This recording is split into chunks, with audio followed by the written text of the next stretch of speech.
हमारे घर में मेहमान आए हुए हैं, इसी कारण पड़ रहा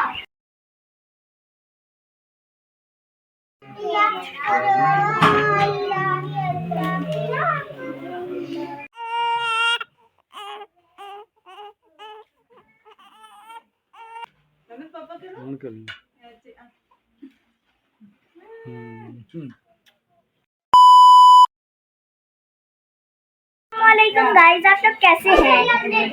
आज मैं बना रही हूँ एक, और आज हमारे घर में मेहमान आए हुए हैं, इसी के लिए हमने लगाया हुआ है इफ्तारी का और ये देखिए मेरी फुप्पो घर वाली और मेरी फुप्पो शादी, ये अलग घर में रहती है ना, इसी के लिए। और वो हमारे चाचू भी बैठे हुए हैं, सब लोग बैठे हुए हैं। बस अभी हम इफ्तारी स्टार्ट कर लेंगे। अभी बज गए 11 और हम लोग हैं अभी अपने प्यारे से बेड पे। मैं तो सोऊंगी।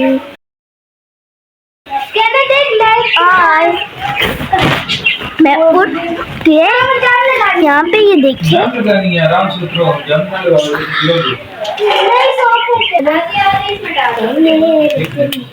आप कैसे हैं?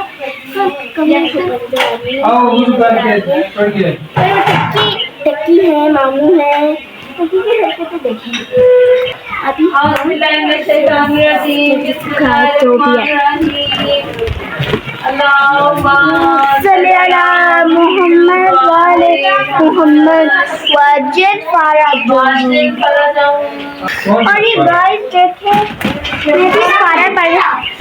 फारा पड़ रही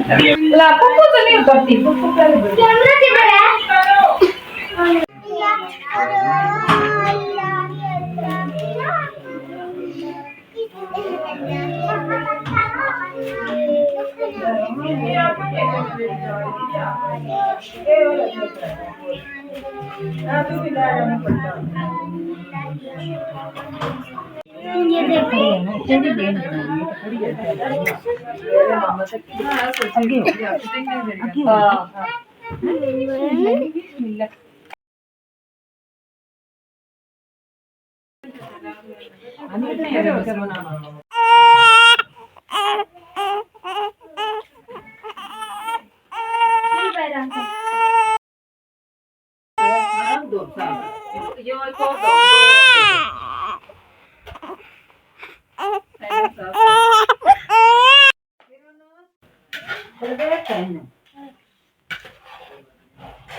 ये मेवा होने के अलावा खुदा के इसकी मेहरबानी तस्वीर भी अता फरमाई। अव्वल ये कि चौपाए जानवर मरीज होते तो